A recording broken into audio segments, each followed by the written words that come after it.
Peace and black power, peace and black power. This is Underground Warrior TV. We back with another banger. Yes, it's the most underrated channel on YouTube. It's okay. It's underground. That's why we call it Underground Warrior TV. You know, if you're not a hater, come into the channel, mash up the likes, share the video. Most of all, subscribe to the channel. Make a brother relevant. Put me in the algorithm. What's wrong with a new face in the algorithm? Why they gotta hate on me so much? Is it because I'm black? They want to hold me back? I don't bite my tongue? Is that what it is? Or I'm just not young enough, I'm not beautiful enough, you know, because I'm an old brother now. So y'all don't get an old brother, I can't MC no more, you know. I'm out of hip hop, I can't MC no more. I can't give up the truth because I'm an old brother. They don't like me, you feel me? Oh yeah, black people, we got a good one tonight.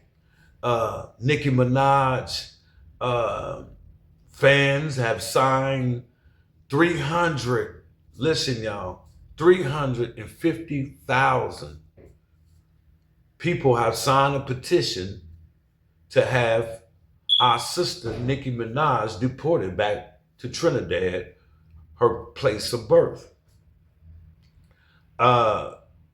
All because Nicki Minaj was invited to a Turning Point USA American Fest hosted by the widow, Charlie Kirk's widow, Erica Kirk, and she was bragging about her new founded support for Donald Trump in a Nicki Minaj. When I seen this particular script that I seen on this appearance of Nicki Minaj, I ain't gonna lie, I paid close attention to what I was seeing and what I was hearing. It is just another Negro who sells them soul every day to a people who don't give a damn about black people. Charlie Kirk, it's hypocritical to me that Nicki Minaj praises Donald Trump, praises J.D. Vance, Charlie Kirk's wife, and Charlie Kirk, when he was living, he criticized black women. He called black women welfare queens. Well, we know majority of people that's on welfare are white people. They're the majority in the country. And poor people are the majority. Only 2% got all the money. The 2%. You feel me? You feel what I'm saying? So the poor people outnumber rich people. And if you're the majority in this country and you poor, you get welfare more than everybody else. So let's get that out the way. You know, we know Charlie Kirk was hard on black people. So for Nicki Minaj to sit up there and perpetrate with these people, show her that she's going to do anything for status quo, for money. To sit next to the status quo, this is how we get down as a people.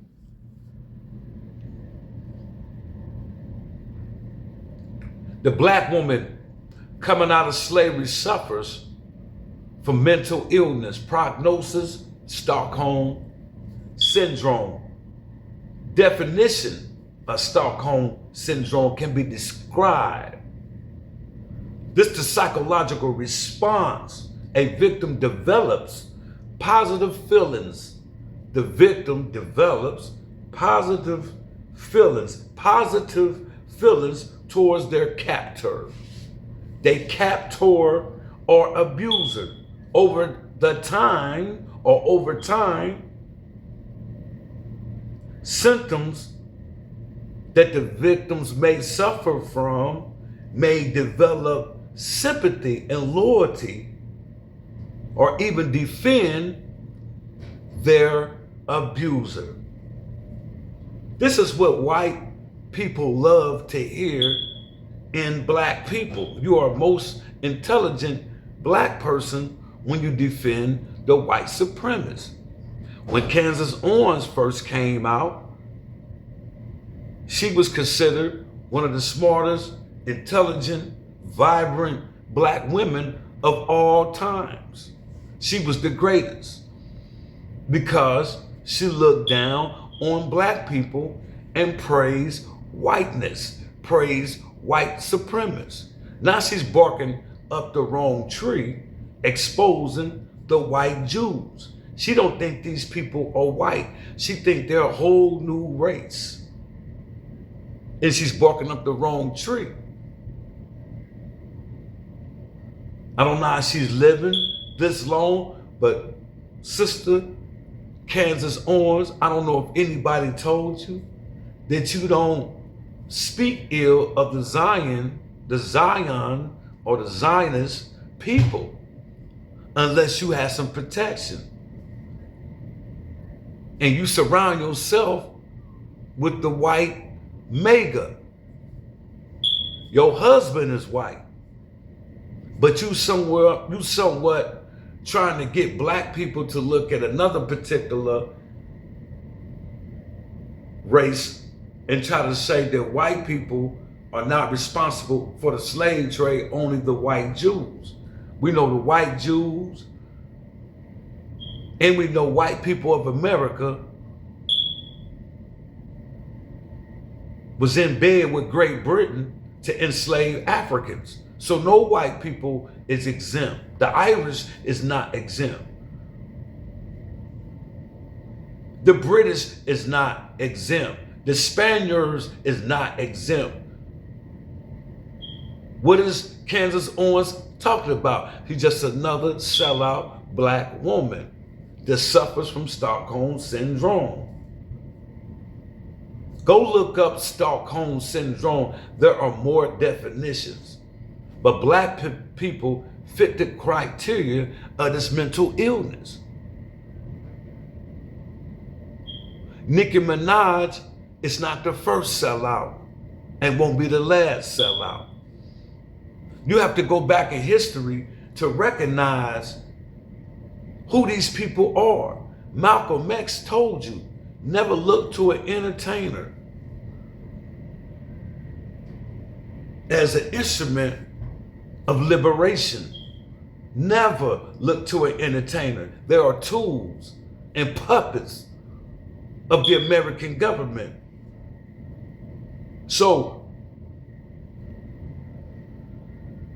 fans, while these fans want to send Nicki Minaj back to Trinidad, deport her back to Trinidad, there's a lot of house Negroes in this country today that in position need to be deported somewhere because they're not helping the rise of black people. Look at the Black Caucus.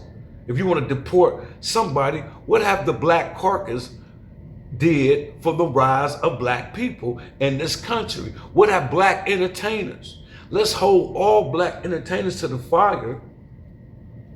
How come no black entertainers, all the millions, monies that they receive from this Jewish people who run the entertainment business, how come the Jews and black people haven't got together to flourish the black neighborhoods, to put the black community on the same standards with the Arabs and the Indians and the Jews who are in our neighborhoods, running the corner stores,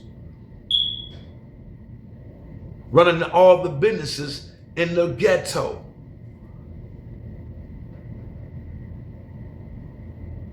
So we're gonna deport Nicki Minaj. There's a whole bunch of Negroes must go.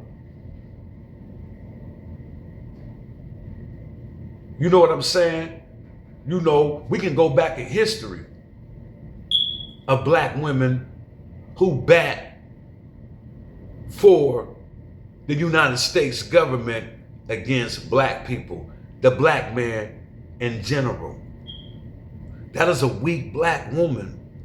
Just because the ruling class is winning You spit in your ancestor's face, black woman, when you turn your back on your own gene pool, your own people. So we've got a lot of brothers we know that sold themselves out. But we look over the women, and the women are very important, because if the white supremacist conquered the black woman, he conquers her womb. And from her womb is where the black nation come from. If you can disrupt the black nation coming out the womb of a black female and impregnated with the white man's sperm, you can destroy the rise of black people, fear of a black planet. So we know Nicki Minaj is being used as a tool.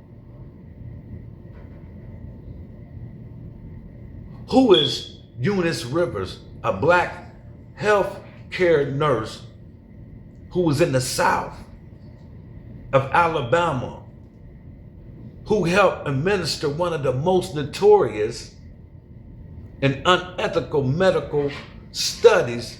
We're talking about the Tuskegee, Alabama Tuskegee experiment conducted by your United States government on black men. But you say that the government in America and the world is not racist. Christians make up a whole bunch of stuff. I don't see nothing. I just went to sleep one day, woke up, fell down, bumped my head, and I come up with this conclusion about racist America and the history of America. Some people that I know try to confuse me that I wake up and I'm mad at the world because I'm exposing the white supremacists. That Nicki Minaj is a tool for white supremacists. Anyway, this sister, Eunice Rivers, helped the United States government round up black men. She told these black men they used her black face to trick black men into a study that was told, they were told that the study was safe. You can gain money, free food, free clothing. This is what the black woman told these brothers in the 30s. She helped administer one of the most notorious unethical medical procedures, giving these brothers syphilis.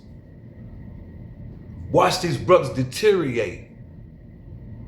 A black woman helped set these brothers up. America loves the Negro that's willing to go out its way to help undermine the Negro.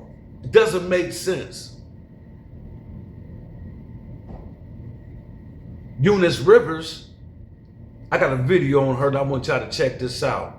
I got a video on another black woman, an FBI agent, Julius Brown, who hated Martin Luther King. She was an undercover FBI agent, a black woman that helped undermine, because she had a hate for black men who stood up against the white supremacists. What about the sister in 58, Izola Curry, who stabbed Martin Luther King in 1958, I believe, 1958.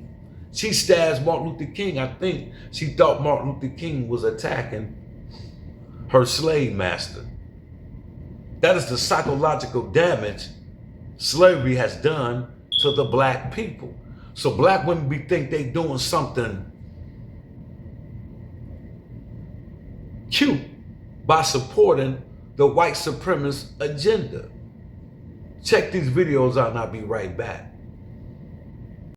I just told you a little while ago, these leaders that they call leaders, this included Lena Horne, this included Dick Gregory, and this included comedians, comics, trumpet players, baseball players. Show me in the white community where a comedian is a white leader. Show me in the white community where a singer is a white leader, or a dancer or a trumpet player is a white leader. These aren't leaders. These are puppets and clowns that have been set up over the white community and over the black community by the white community, and have been made celebrities, and usually say exactly what they know that the white man wants to hear. With regard to the current administration, what has been maybe the biggest surprise for you, or something that you just really has been put on your heart that you've learned about our president and our vice president? Well, I have the utmost respect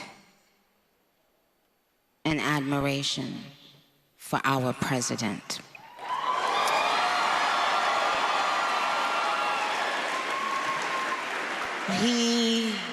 He has, I don't know if he even knows this, but he's given so many people hope that there's a chance to beat the bad guys and to win, and to do it with your head held high and your integrity intact.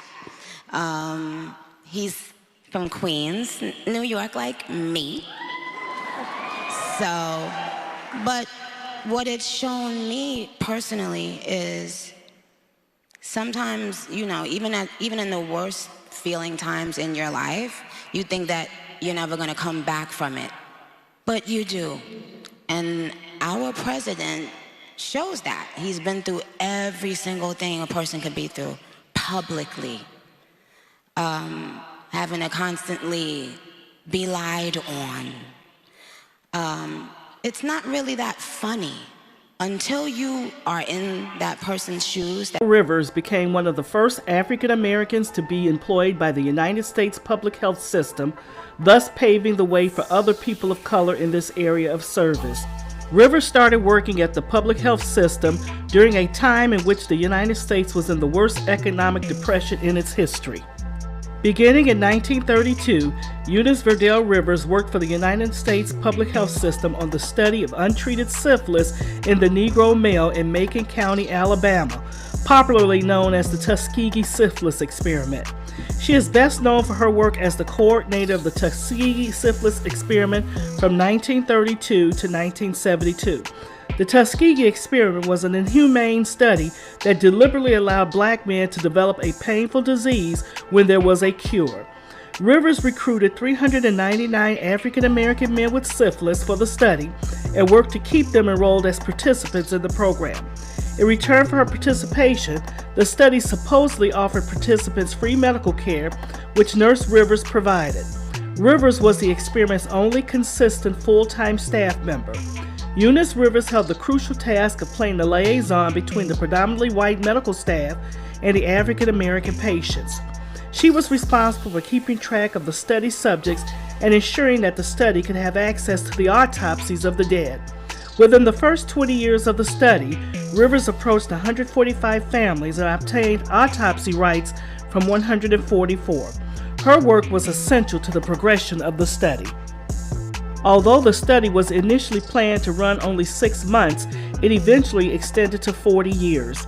During the entire study, the participants were not informed that the ailment they called bad blood was actually syphilis.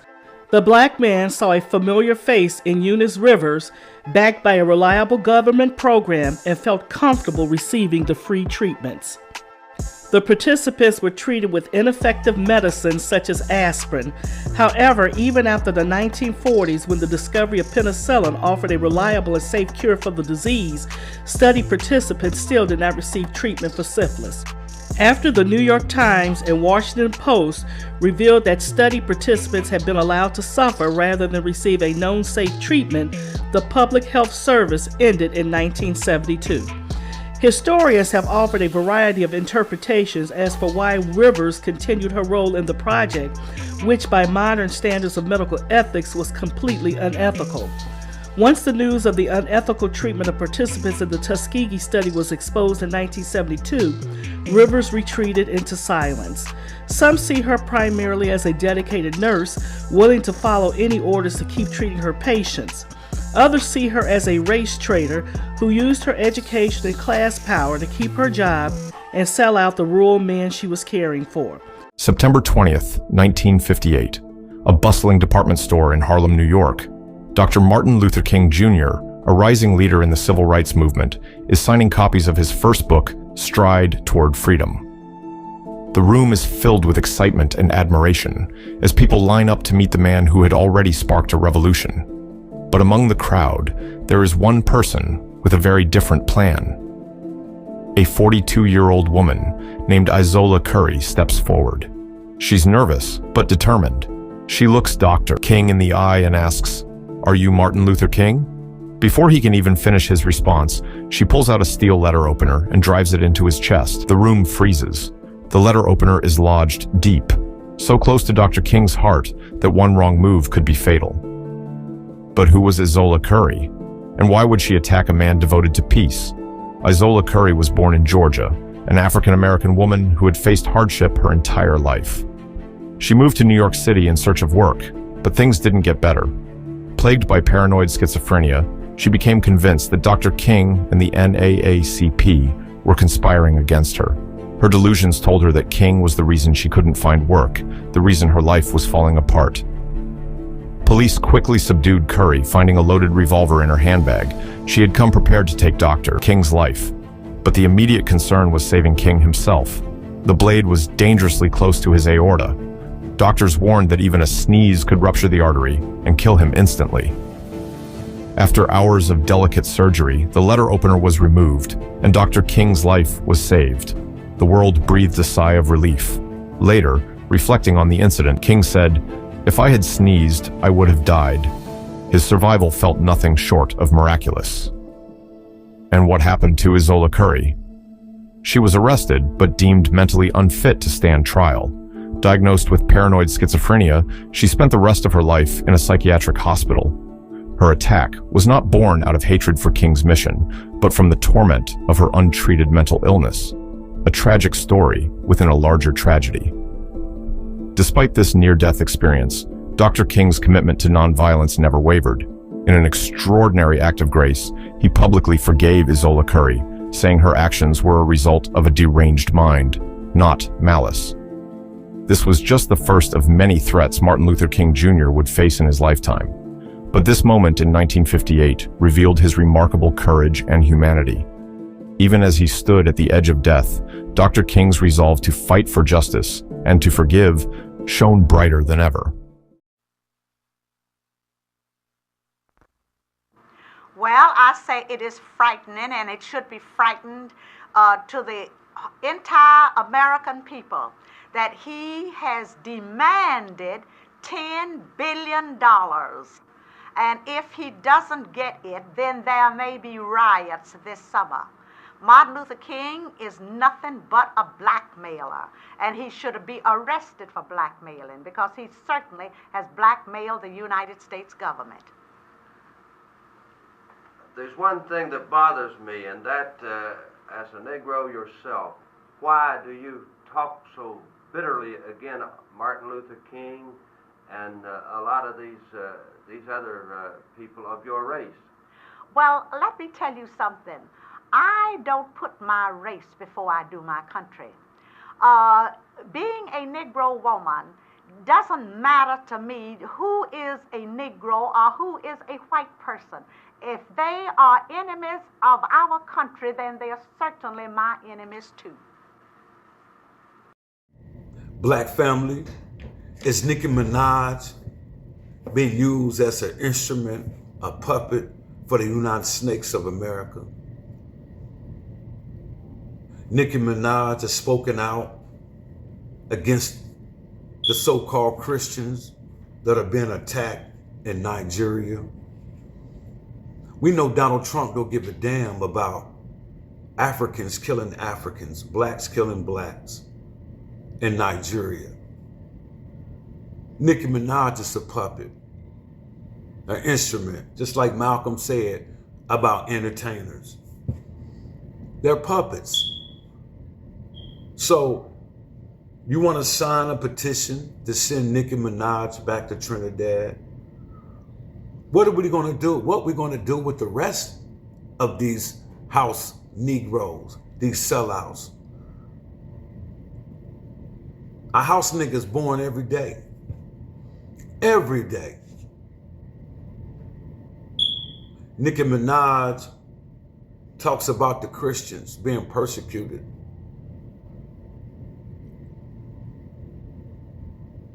So when they start killing Nigerians, we know that Donald Trump is trying to get to Nigeria so he can look at Mali, which have kicked out France and American forces out their country. Mali full of minerals and riches, uranium, gold. Burkina Faso, Abraham Traore challenged Donald Trump, and the white supremacist has to attack Africa. Niger, those three countries right there, Donald Trump want to look at while he occupies Nigeria and steal the oil that Nigeria has. This is all about resources. And I'm sorry to say that Nicki Minaj is not the first sellout black woman and won't be the last. I see some stuff every day that's being pushed by the black woman.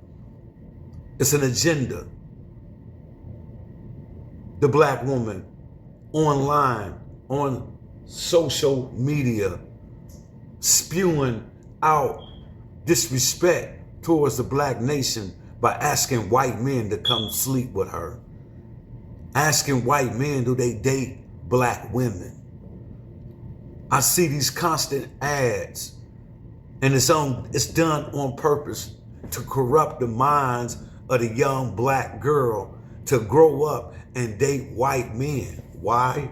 Because of genetic survival. Don't you know that the white race is losing large percentage of population? They are dying off the planet faster than they're being born. What a way to use the black woman, impregnate her with the biracial child that they would teach to hate African people. And when that biracial child becomes of age, it would date someone Caucasian to keep the Caucasian race relevant because they're dying. And the black woman, while you on social media been pushing, are you gonna date black women? Black women, young black women online asking the white man, the Neanderthal, to date them. Fear of a black planet. Hey, y'all mash up them likes. Y'all share this video. Peace. Black power.